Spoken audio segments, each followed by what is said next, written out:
Hey, it's Dale. Welcome to the Shed Mahal. Geez, it's hotter than a hooker on $2 Tuesday today. It is warm in the Shed Mahal. It's like being inside a tin can. You'd hate to be a sardine, I can tell you. Today's project, we're going to play with a bit of Coolabah burl. So we're going to chuck that on and give it a bit of a spin up. This one weighs about 6 kilos or something. Now, first thing I've got to do once I've got it mounted up is I've got to try and debark this, because Coolabah burl has got a really nasty habit of wanting to shed its bark. When it comes off usually in one great big chunk, and I really don't want that happening when it's on the roundy doing spinny stuff, because that is going to get a bit exciting and it may mean I almost end up losing a globe. We don't want that. So that's step number one after we put on a faceplate. So this is the way that I sharpen. It won't be for everyone though. Oh, old man noises. Crikey. I tell you what, geez, I'm lucky I don't have any holes in me dacks. You could see it from a mile off. Handy hint, always lube up your screws, stops them sticking. Doing this actually reduces the risk of snapping them when you go to take them out of the faceplate later on. That really sucks. Trying to extract snapped out screws is just a real pain. So this is the way that I always do it these days. Since I've done this, I really don't think that I've snapped one since. Very handy hint, give it a go. I think you'll find it's very useful.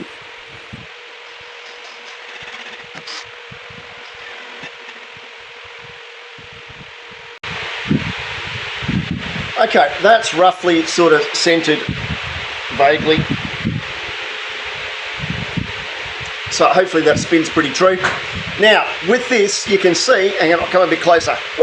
Waddle, waddle. See up the top here, in here, we've actually got a big void. But look down in there. See that shiny stuff? That's actually natural resin. Now, that's going to be as hard as all get out when we try and turn this thing. So, that's going to mean automatically when I come to do the front that we're going to be returning, or not returning, we're going to be resharpening, because that stuff is going to be really brutal. Alright, we'll go and we'll whack it up onto the lathe and then we'll start to pick off the bark, if we can. I always give it a little bit of a run first, just to see how true everything's running. This is actually pretty sweet. Nice!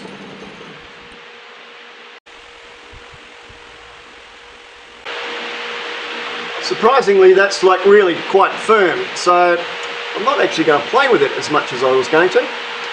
We will just see. I will definitely have a face shield on, just to make sure that things don't go a little bit belly up, but yeah.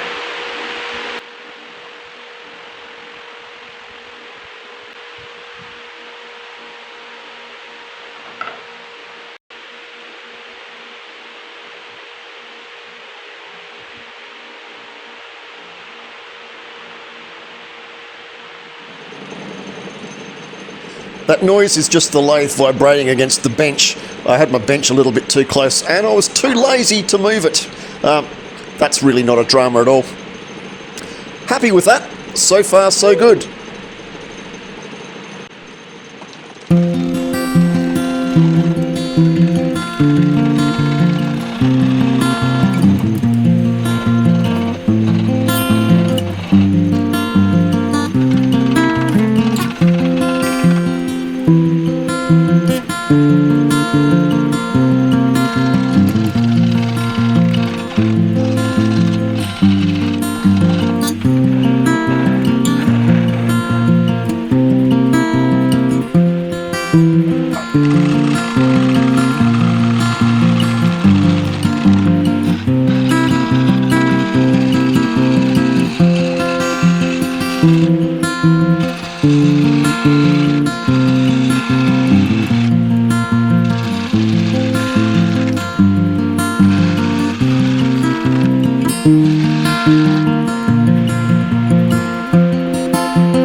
I'm just better off trying to get rid of some of this loose stuff. I can see it's going to let go. We don't want that in the end product either. After someone buys it, we don't want to have bits of bark flying off everywhere. It just makes it far more effective and safer to turn.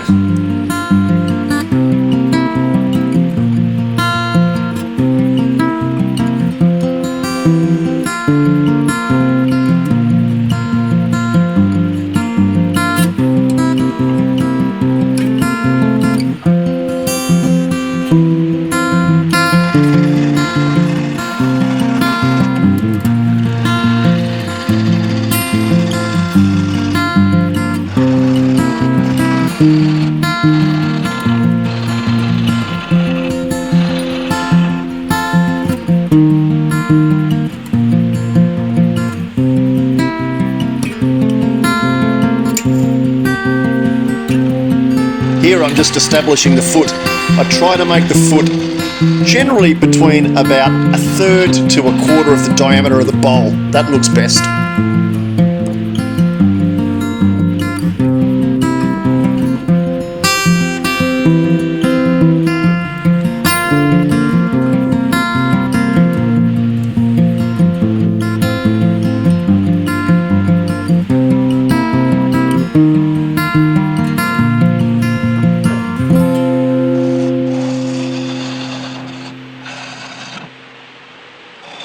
So from here you can see I'm just starting to work out where the recess needs to go, and I'm refining the foot. That way the bum looks as good as the rest of the bowl. I think that's pretty important because most people will actually pick up a bowl, turn it upside down and have a look. If they don't like it, they walk away. Power sanding like this is perfectly safe so long as you use the underside of the drill when it's actually spinning and you actually run it at an appropriate speed. It's really pretty straightforward. Just be a little tiny bit careful, people.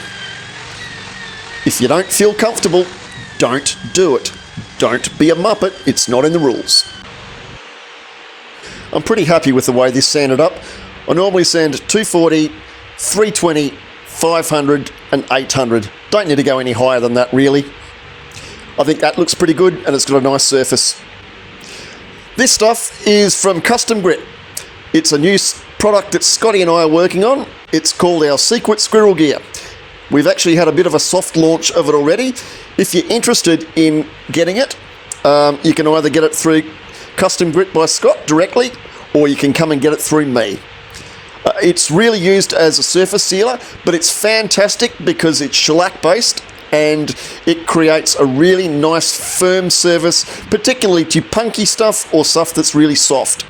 We've been working really hard on it and we're really happy. It's been about 18 months worth of work.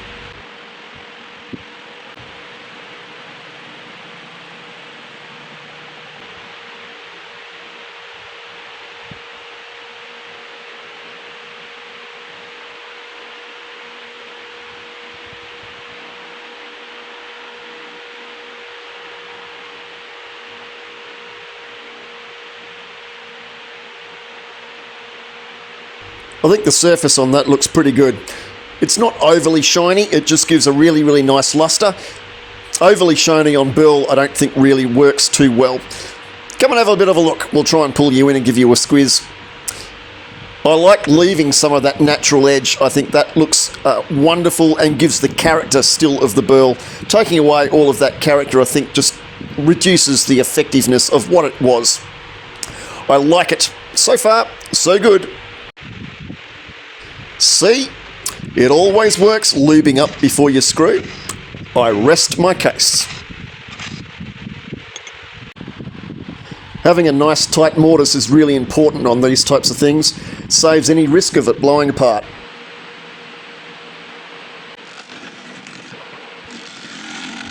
You really can see how hard and powdery this stuff is. There's not too many clean shavings that are coming from this.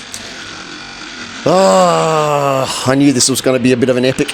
I was flopping between a 3/8 and a 1/2 inch bowl gouge. Whatever seemed to work. That bark inclusion had me pretty worried. It ran a fair way. I was really trying to see how far down I could actually get to see if I could cut through it. We got there. but it did have me nervous. This is potentially very unsafe. I am going to go and have a sharpen because I'm not cutting really cleanly, but I know already I've got some movement there, but it's too nice just to abandon. So this is where a little bit of feel and technique is going to come in, and we'll have to just wing it and see how we go. Nice, gentle, delicate cuts, boy. Otherwise, it might be pith helmet on, or it might end up around my ear rolls. Crikey!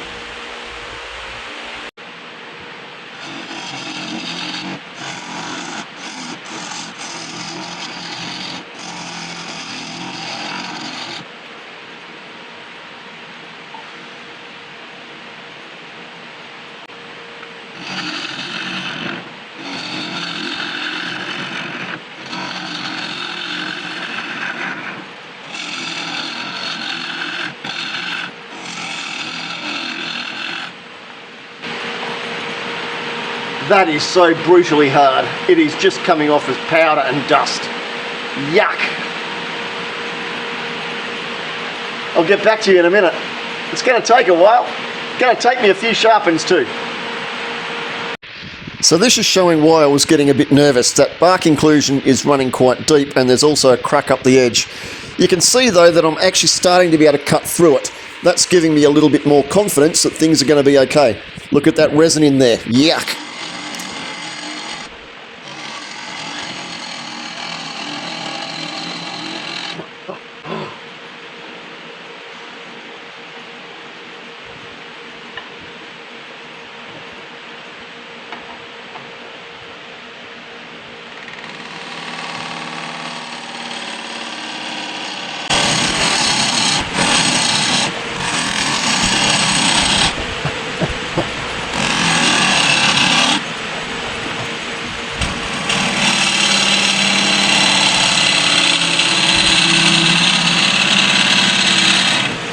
It's not often that wood turning is actually physically demanding, but I tell you what, there are two things to say about Coolabah burl, and the second part is Coolabah burl. This is beating me up. If you respect your tools, your sanity, your arms and your abs, don't do this. Really stupid. It is going to be worth it though.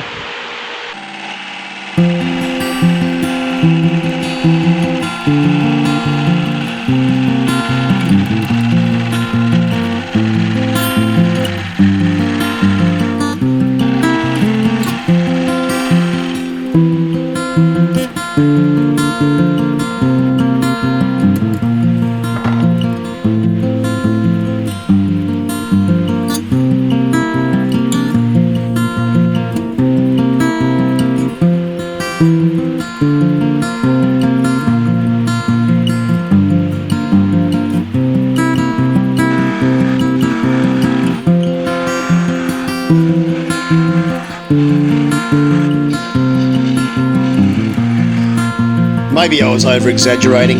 All of this really is just a patient process. Once you go step by step by step, you can actually get there without too much of a worry.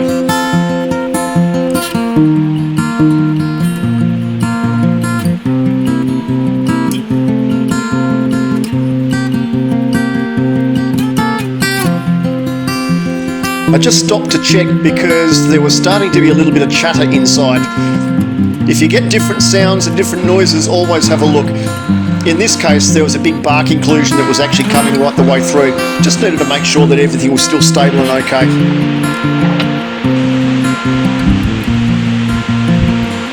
Done.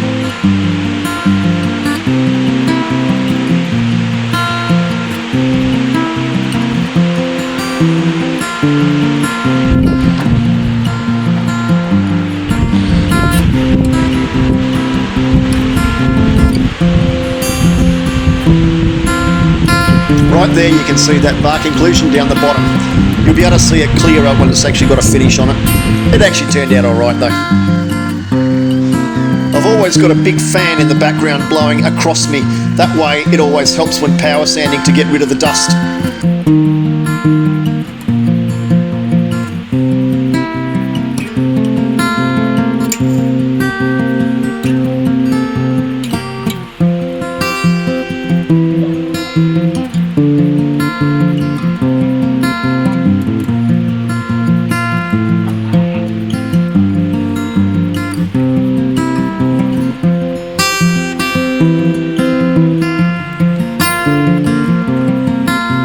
And again, before the safety police start, yep, I do know what I'm doing. I've been doing this for years.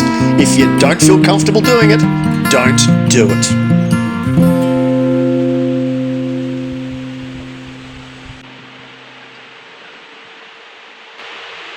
There we go.